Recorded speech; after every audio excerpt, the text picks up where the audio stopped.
Ask a Puppy Trainer Show. This is where we answer all of your questions about puppyhood. I'm Bethany. And I'm Sparky from the Puppy Academy. If you have a puppy question you need help with, join us live every Wednesday at 1 p.m. Pacific time on Instagram or TikTok at the Puppy Academy. This is where we tackle your toughest training challenges and guide new puppy parents on how to make puppyhood easy. If you're ready for more in-depth puppy help right now, check out our online school at thepuppyacademy.com to have us personally guide you through every step of puppyhood and in raising a happy, well-mannered pup. We're excited you're here. And now, let's get to the show.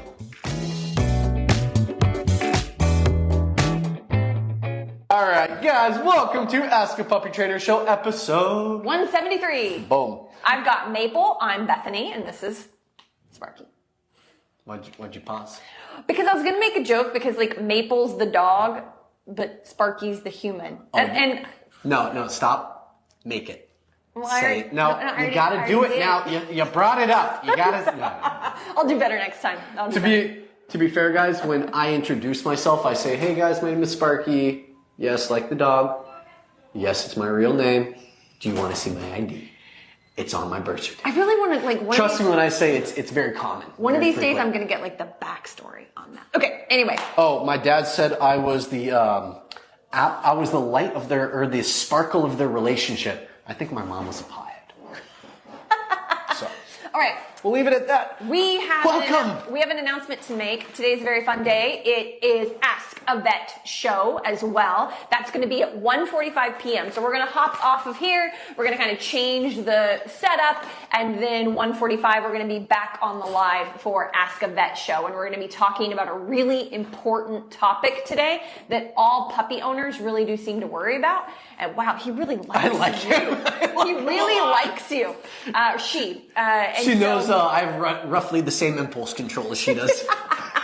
And so please join us for that. You guys should all know that this is my absolute favorite breed in the world. This is an Australian Shepherd, a real one. I mean, look. Which is why she has no Australian Shepherds. How come you don't have a single Australian Shepherd then? It's a long story. And anyway. Like, look at this. No, not even any tail. Look at that. It's adorable. Okay, so she's so much bigger than she was says, 2 weeks ago. Do not show me off. It's a very serious breed. Hide your mic if your cord is out. She's already found mine twice. Nope, it's not out. She's now been seeking out. Hi, Maple. All right, this is from a person. I have a 10-month-old Maltipoo who has started to bite again when we put his harness on. Please help. 10 months old. Yeah, 10-month-old. So that's a bit of an older dog. Started to bite again. I guess we need to know, what did you do to stop the biting in the first place? Was it basic training when your dog was 4 to 6 months old? Did you do enough training to where they just didn't feel the need to bite because they're feeling properly stimulated? Do we have our dog on a leash in the house? Probably not, because it's a 10-month-old Maltipoo. But this is what I'm doing. If I need to put a harness on my dog, I'll just tell you what I do for my puppies, because, again, puppy show. I have my dog in the crate. I'm going to bring them out because I'm getting ready to go for a walk. And when I bring my puppies out of the crate, I put the harness on as they're coming out of the crate, and I've already got a leash clipped to them. I've had people struggle to have the harness go on the dog before, and I've even told them to put the dog back into the crate to then use that crate and that confinement, as three leverage. sides, Good leverage. as leverage to get the dog to settle. And also, they don't have as many exits, as many outs, so they don't try to take as many outs. Now you got your dog that they can have the harness on in the crate, and then you can go for a walk, and you're trying to take that to the next level. That's when I'm going to bring out my food. I got to make sure that I have some form of control. That probably means leash on the flat collar, just so they can't bolt away from me. And that's just my leverage to keep them there. And I'm using food to get a sit. I might tuck the butt into my pelvis, like my thigh area, so I can kind of like stay above the butt. I can have a hand on the chest and the shoulder as like a method of comfort. Can I hold her really? Oh, yeah. Are you doing it? Are you showing us? No. Okay, cool. I was just thinking in my head, I could show this with this puppy. I thought you were. I could show it. So imagine my dog's not sitting on my lap, but I'm kind of like sitting along her backside with my thighs, in the sense that I could use my thighs to press from the side, but I'm not sitting on her spine, not even a little bit. You could hurt them. And then I have my hands kind of like on the chest like this. I can massage and knead into my dog. She literally melted the second I started doing it because I got that deep shiatsu massage, you know? And then once she's starting to settle, and look, this is too fast, amps her up, nice and slow. Then I'm going to take a handful of food. Good. Handful of food. I'm going to set the harness on the ground. She tries to go for the harness and nip and bite at it. I'm going to, hey, little pressure on the chest to kind of get her to back off. Back to my massage, get her to melt. Good, handful of food. I'm going to scoot that harness closer. Handful of food. I'm going to try to get a paw in there. Handful of food. I'm constantly re-engaging. This we call counter conditioning. The conditioning she has now is harness goes on, she bites it. I'm going to counter condition her to see the harness, expect food. Put on the harness, get food. So I'm transferring the way she interprets the harness from a bad to a good. Do you want to add? Well, give me my dog back. If it were me, and I'm thinking 10-month-old dog, I wonder what the relationship is like. I'd want to ask you more questions, That's the hard part is we don't know more about the dog. Is there biting in other issues? Is there some frustration? Is there some barking in other issues? Because if there are other issues, then the advice I'd like to give shouldn't be done. You should do what he said. But if there aren't really any other issues, she's really respectful. She stops and waits at thresholds without you even having to tell her to half the time. She waits for her food bowl. She's not running around the couch all the time like it's an obstacle course, or you can just tell her to stop, easily. If there's a good respect in the home, I would probably just clip a leash to her flat collar in crate. This is still all in crate. I would invite her out of crate, and that way I'm still really close to it. And I would go to put her harness on. And as soon as she went to bite me, I would freeze, go, no, grab the leash, do a little leash pressure up in the air, knock it off, relax again, go to put the harness on. Then if she didn't go to bite me, then I might add food. So the difference is she knows food is on me, but she doesn't get it unless she's not biting me, rather than using the food to prevent biting. So hopefully that makes sense to you. Those are two methods you can try, but I promise you, my method might make her worse and more frustrated if she has other disrespectful issues in the home that need to be addressed. Just to be super clear. I was curious if you're going to bring it up. I was actually really looking forward to see how she was going to address that, because if your dog doesn't believe you, that's not going to work. It's problematic, yeah. Yeah, you already have other issues that you haven't addressed. I'm freaking out inside. I want to adopt this. This is the calmest Aussie I've ever seen. Guys, I was ready to show you guys how to wrestle an alligator puppy. Josh wanted to bring me her last week, and I said hell to the no, because I can't control this dog by myself without Bethany. I could have brought her in. I need to know what breeder this puppy is from. Do you remember Bean? Do you guys remember Bean? I mean, who we love, by the way, if your mom is watching. We really did love Bean. Bean is no offense to this one, is a real Australian Shepherd, and is so much fun to work, and is definitely, like for me, for someone like me that gets a high from these nippy, drivey, tell me what to do all the time, gotta have a job type of puppies. I mean, Bean is right up my alley. I mean, he's not kidding. I mean, we loved her, and we used her for so much content for our seminars and online school, which you guys can check out at thepuppyacademy.com. And she was like this perfect, just aces by the end, as long as you told her what to do. If you left her to her own devices, unlike this dog, she'd get into trouble because she's a herding puppy, right? This is crazy. Are they trained to this dog? No. She actually is pretty crazy. She can be. When you have food, she's insanity. Oh my God. Harnessed by food. We're in love. We're in love. I've actually never seen her this calm. Maybe we've turned a corner. No, it's because of me. Oh yeah. It's because of me. All right, let's move to our next one. Because she loves me. She doesn't even know you. She's never met you. That was harsh. Okay.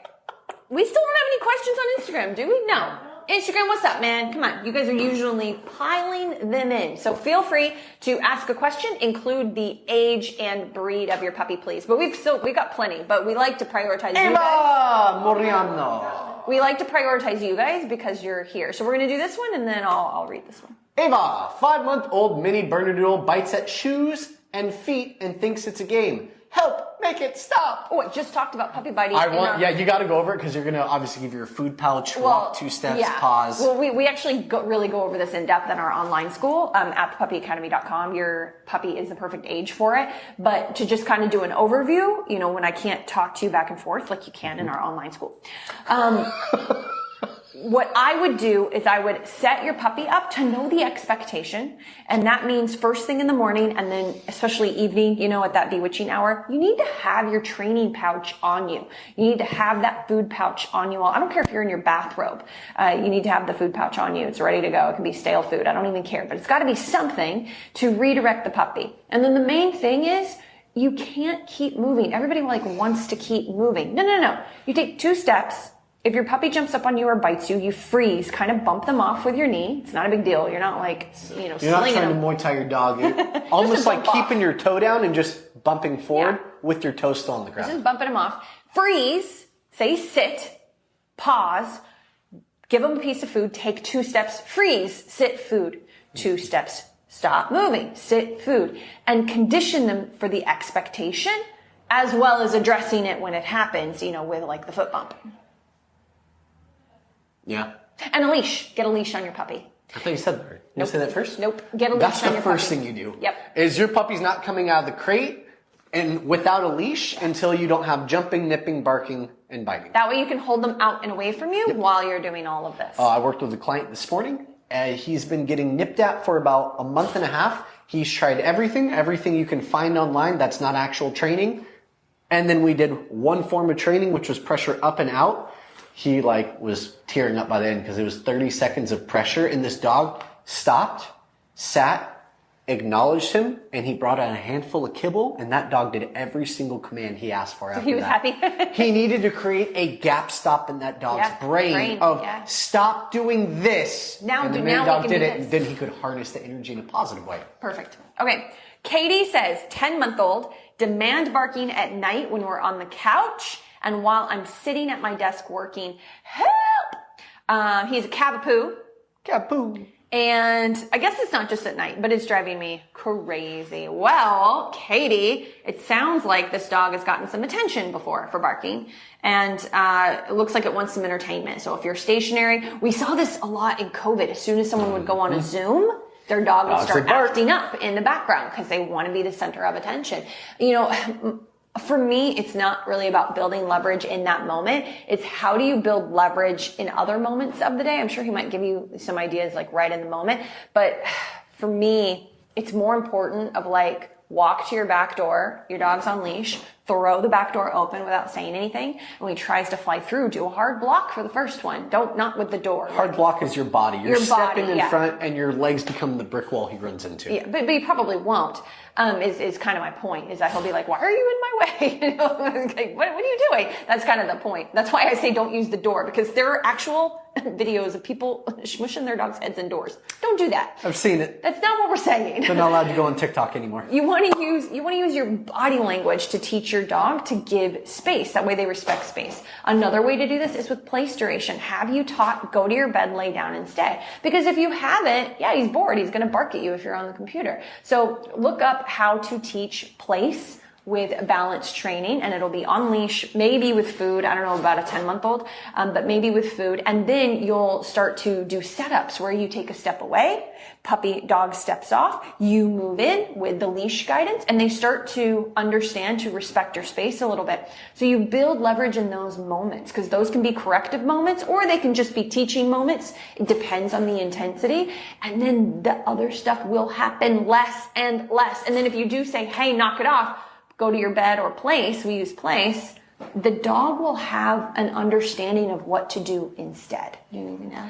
I'm curious how much exercise and training they're getting on a regular basis, not just when they're making mistakes, because a lot of the times we fall into the category of our 10-month-old dog was trained from 4 to 8 months old. He was amazing. He's perfect. And now we don't need to do as much anymore. Yeah. You're right. You don't have to do as much, but you still got to do at least 1 to 2 training sessions a day. They just don't have to be as long and they don't have to be as intense. But if I have my dog at 7 p.m., I know she's looking at me. She likes me. If I have my dog at 7 p.m. and every night at 7:30 she barks at me, I'm doing a training session at 6:30 From 6:30 probably to like 6:45, 6:50. Yeah. My dog's going to then go to place and do what she just said from 6:50 to 7:25, 7:30.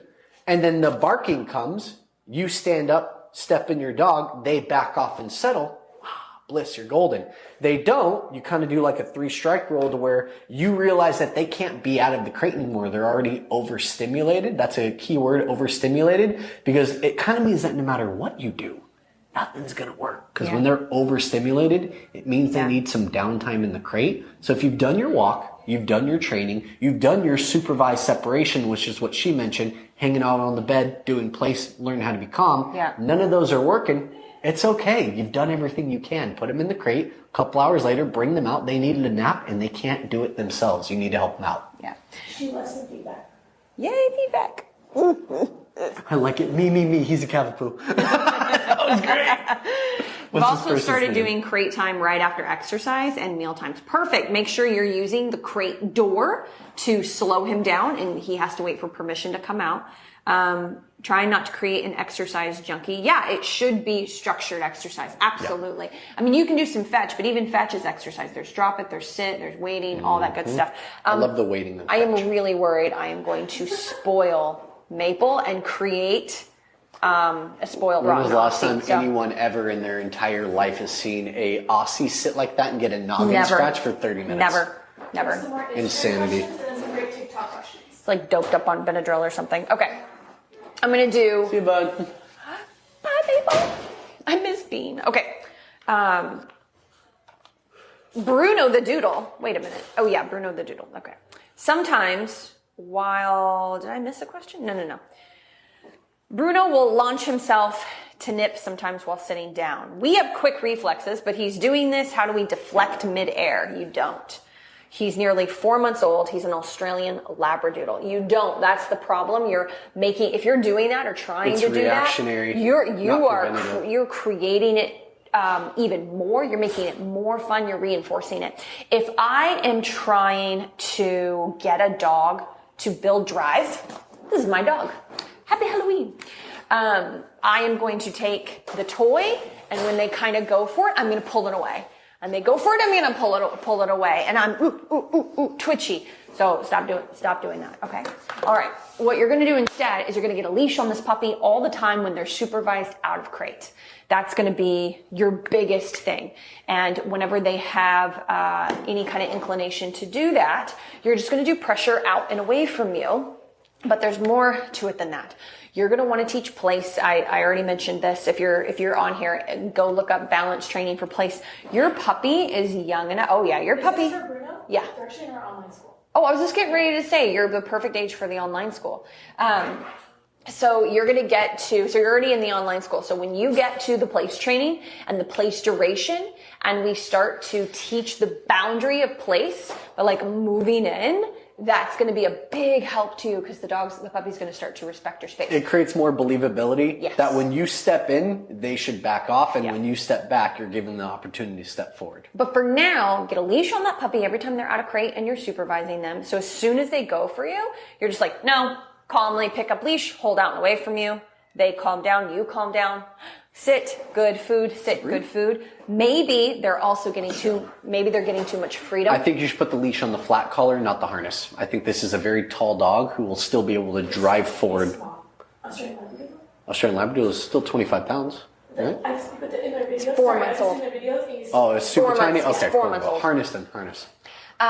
But have food on you all the time. And you probably need a little more crate time, but have food on you all the time. That way you can redirect. Anything else? No, the food. You took it. I was going to say food too. Food pouch on the hip all the time. Anytime it comes out of the crate, leash on. That's it. Well done. Oh, you got TikTok? No, I don't. No TikTok. My phone's dead. I hate getting up close. Okay. Can you read them? Yes. Not you. Puppy isn't intrigued by treats and loses concentration very easily. What else could I use? I feel like they heard that. Heard that? Yeah, she said it into my mic. Heard her. Well, Yeah. Did you say that? Sure. So it's a puppy that isn't food motivated. What do? I gotta read the question. You answer that one. Can they use something instead of treats if it's not motivated? You can use toys and all that, but my big thing is, what if we tried to build food motivation? Because what I find, and it was the same way 15 years ago when I first started doing this and got my first dog, I brought a dog home. She didn't care about her kibble. So I bought a bag of high reward treats and I used that forevermore until I eventually one day switched her back to kibble, and it took a long time because not every dog wants kibble. Of course they want treats over kibble. We increase food drive by preventing access to other things. So like, let me give an example. By the way, this can only be done if your dog is the proper weight and not underweight at all, especially for a young puppy, because they can lose too much weight for it. But take your dog, you go to train them, you have your bag of kibble in your pouch, you take out a handful of kibble, you tell your dog come. They come 5 to 20 times, they do 5 to 10 sits, 5 to 10 places, and then they're done. They don't want any more food.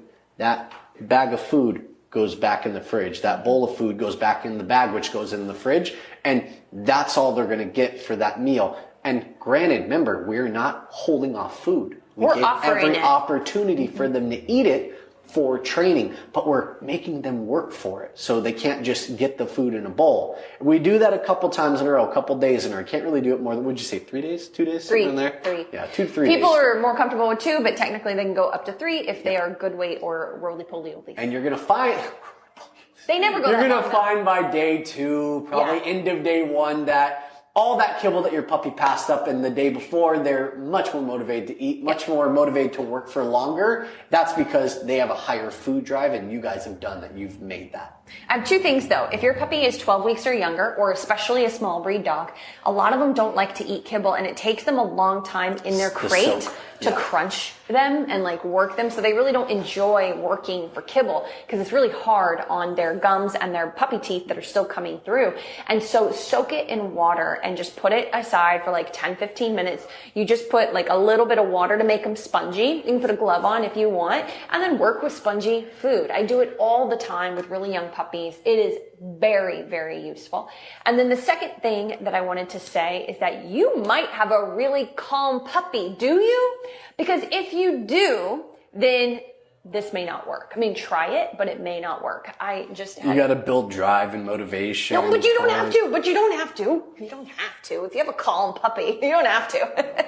So I just experienced this. It was the weirdest thing. What, a calm puppy? No, they don't exist. Doodle. Stop. A calm doodle. It was wonderful. She's lying to you guys. It was amazing. Because I don't ever get that. Neither does Sparky. No, because people don't call me if they're doing this calm. We don't do that. And these are people I've worked with before, and it was like preliminary, get it before it gets bad. And I was like, this is the best dog. This is the best dog ever. I was like, I didn't do anything. We'll keep it that way. Well, yeah, I just didn't ruin it. So basically, I had to use I used like a jerky treat. I used real meat dog food because it's super healthy. But it's literally called Real Meat, Real Meat. That's the company. And they have treats, but I just bought the dog food because we use it so often. And even that wasn't great. I tried chicken, and that did get me a little bit more, but he'd still rather look at the neighbor going in their house and he just look and observe. And then he paid attention to me and my high value food. And for a really young puppy, I was actually okay with that. It took him a little longer to do things. I'd say sit, he'd think about it, and then he'd sit. And it's like, I am totally okay with that. I actually don't want to change the temperament of that dog. He's with the perfect family for him. They don't need more drive. And so if that's the case, you might need to use a higher value, healthy food just when you go out on walks. But try the other stuff we said first, because your puppy may be a maniac. We don't know. I also find that a lot of people who are giving food to their dogs, after like 2 days of doing this, they're like, wow, we always only get a quarter of the meal eaten every single time we feed him. Yes. What if I cut out that other 3/4 because he's not eating it anyways, and then after a day or two of finishing that quarter voraciously because there's so much less food and they're seeing less food, then I start adding food back in to see what the actual diet needs to be. Did that with my dog, cut her down to a quarter of her meal for 2 days straight. By the 3rd day, I gave her a half scoop, like the normal portion. Never seen that dog eat so fast, because all of her resources are going away when she didn't eat them. So she started realizing if she didn't eat them, she didn't get them. Yeah, so it just creates a little bit more urgency. So. Okay, Urgency, thank you. We're getting a new 8-week-old golden retriever pup. Can I love her up the first couple of nights and days? Oh shoot, I think someone's outside needing me. You can be me. I await your answer, Is Bethany. it real? I Are think you no. I think they're messing with trolling you. us? They're probably Do trolling you you. know I us? cuddle that cute golden. Like, Did you that's make- what people want to do? Ricky, did you make this up? Look, it's right there. It's from. I think you know us and you follow us and you're trolling us. I'm gonna let her be mean to you. I'm not. Gonna say You that. do. You go ahead and do that. We can talk about the balance of loving and training. Or you go ahead and do that. And if you live in LA, in a few months, I will direct you to the website and you can pay for some advanced training. How can they? And I'll tell you love why. their dog And I'll tell you why. Yeah. I'll tell you why. Because when you do that, you set yourself up to never, ever be able to influence your puppy's decision making in the future. You will not be able to influence their choices. And when they are a puppy, they are still in follower mode. They have phases, just like children go through phases. Puppies have phases. Right now, they're in follower mode. And it's a really great mode, and you think it's great, and you think you're doing good, and then they hit 4.5, 5.5, 6 months, and they are an adolescent for a year and a half. And you feel like you don't know your dog at all. Your dog doesn't listen to you. Even if you've done training, you have a lot of setbacks. All of those are normal. And so if you don't set yourself up to have a balance of earned affection, not affection because he's cute, not affection because you're taking photos for the gram, but earned affection because your puppy is working for a living like they're meant to, then and only then will you have a chance to have a good life in the future with your dog where you can go places, do things, and have that balance. If you set yourself up like that, it makes it so hard to come back from. Sometimes people can't come back from it because you don't know the genetics of this puppy. You don't know what their prey drive is like. You don't know if they just want to play with the squirrel or if they want to kill the squirrel. So you don't know those things yet. And so you want to err on the side of being the parent, not the best friend. I love the earned affection part. That's important. That's what Ricky's been going for. That's what she was trying to get us to Can you give say. an example? Because of course So- they want to pet their puppy the first. Earned affection. When can you do it? My dog is jumping up on my leg because it wants attention. Pet or no pet? No, because they're demanding. My dog is chewing on my fingers while they're sitting next to me on the couch and I'm petting them. Pet or no pet? Because they're chewing on your fingers and demanding attention. Or just chewing on you, period. My dog barks at me when they don't get their food quick enough, but after dinner I like to have them sit on the couch with me and get pets. Pet or no? Okay, so no, don't pet there either. It's the first night with your new puppy. No, I'm working towards something. On that I'm working night towards with something. you. Trust me, I'm working towards something. And now, I train my puppy for 8 minutes because she's so young. She can't really go much more than that. And by the end of it, she just kind of like laid down by my leg and I was sitting on the floor and I started massaging her neck really slowly and gently. And then when she kind of like started like licking my finger, I stopped. Is that a good pet? Oh, look at us. We made it. So if I train my puppy, I'm using food, I'm doing all that. By the end of training, they're tired. They're a little bit more relaxed. They're more calm. They just lay on the ground because they're tired. And I do kind of like a... This is what we've been using. Deep pressure massage, like kneading into their neck a little bit, just like I did if you for that Aussie. Yeah, if you saw watch the her. beginning of this, when the replay comes up, you'll see us do this with the And then when Aussie. that dog's legs just, oh shit, this thing's gonna break if I bend those legs. But dropped her legs, melted into the touch, and just became like putty in my hands. That was good. That's good pets. And the minute she started licking my hand, I said no more. And I pulled my hands away and I even gave her back to Bethany. I'm sure she probably saw she was nibbling on my fingers. So when I get the calm, she can earn affection. When I get the licking of the fingers, paw over my hand, Yeah. it seems so small, guys. And it is small. It is small. But this in 6 months is going to not be small. something not small. It's Yeah. just something that turns into something much bigger. Yeah. So when you get those little things, that's a pushiness. It's like a push that she's given. It's sending I'm just- grandma to the emergency room because she jumps up on everybody and she clawed her thin skin open. This is the stuff we deal with all the time with friendly Grandma. puppies, friendly puppies. And so just keep that in mind. There's a lot of reasons. People have spent their careers talking about all the reasons why it's so important not to represent excitement first to your dog. Who is this person? I need to see who asked the question. There's been several A now. lot. Yeah, Okay. there's been several. Whoever asked the question, though, yes, we sassed the hell out of you, and I apologize. But that's we because are of- joking. but that's We are because trying of to be the- fun with you a little bit. But that's because of the way you asked the question. We were joking around. We had a feeling you were joking with us, so we're joking back. But truly, If when we it were comes wrong, down to it, we're sorry. We really are. yeah, we didn't mean to shut you down or put you down if you felt that way. We were actually joking. This is an Aussie question. You were for joking, Bethany. right? Were you joking? We Kind have of. 2 4-month-old Aussies. When we go on walks, they are too focused on each other to walk. Walking But, you know, separately. why do you keep asking, like, Are you guys screwing with us? It's Are we getting basic. trolled This is- today? I think it's because it's very basic questions that are actually really helpful for people. So if someone has 2 4-month-old Aussies, I would be ever walking even with- try to do them. I would be walking them separately. We'll just start by saying that. But now we gotta pull back.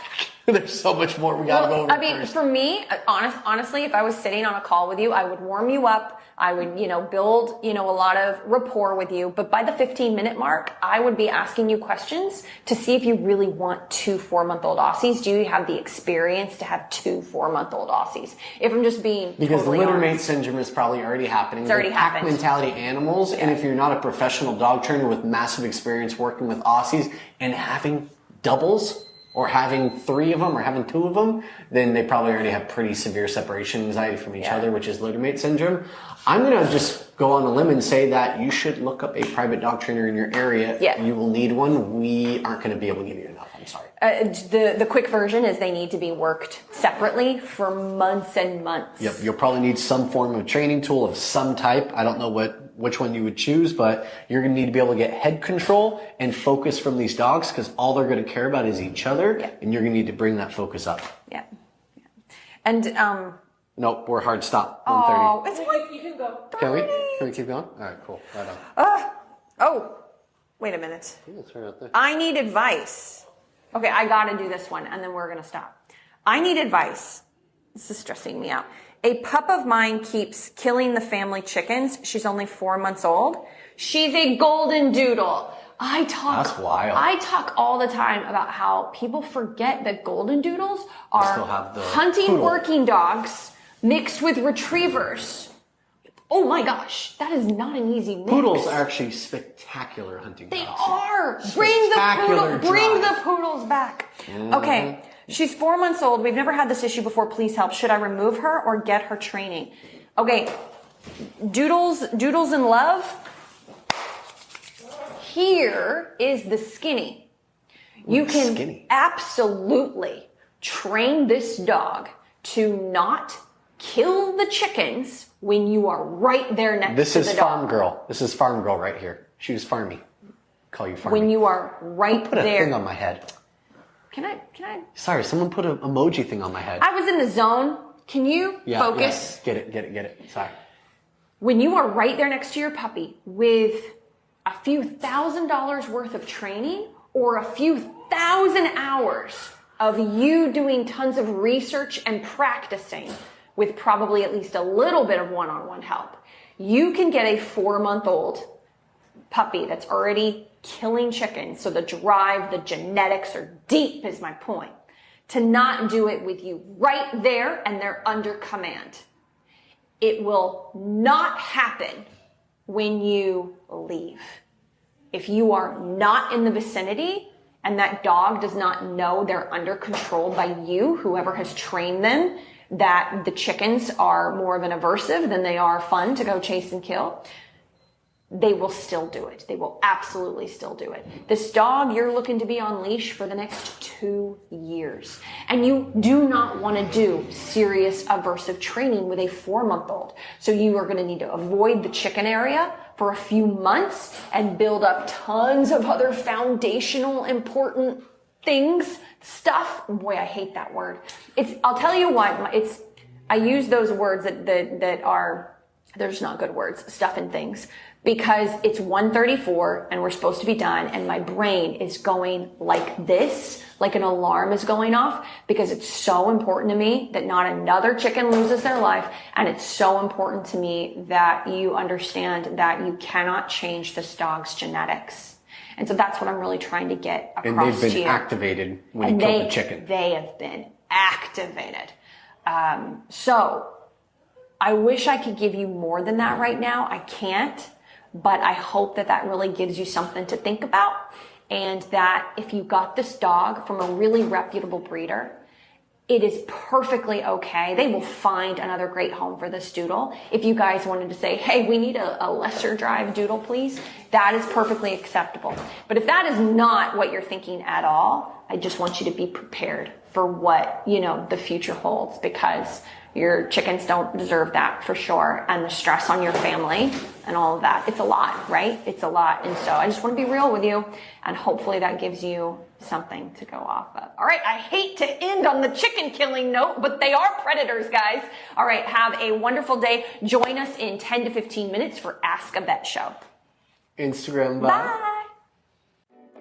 Thanks for tuning into Ask a Puppy Trainer Show. We hope you found some advice that you can use to help make puppyhood a little easier. Don't forget to join us live every Wednesday at 1 p.m. Pacific time on Instagram or TikTok at The Puppy Academy. This is where you can get a chance to ask your burning questions in real time. And if you want even more puppy guidance, visit our website at thepuppyacademy.com for info on joining our online puppy school. If you enjoyed today's episode, please consider subscribing to our podcast and leaving us a review. These reviews let more people find us and supports us on our mission to help as many puppy parents as possible around the globe. Thanks for listening, and we'll see you in the next episode.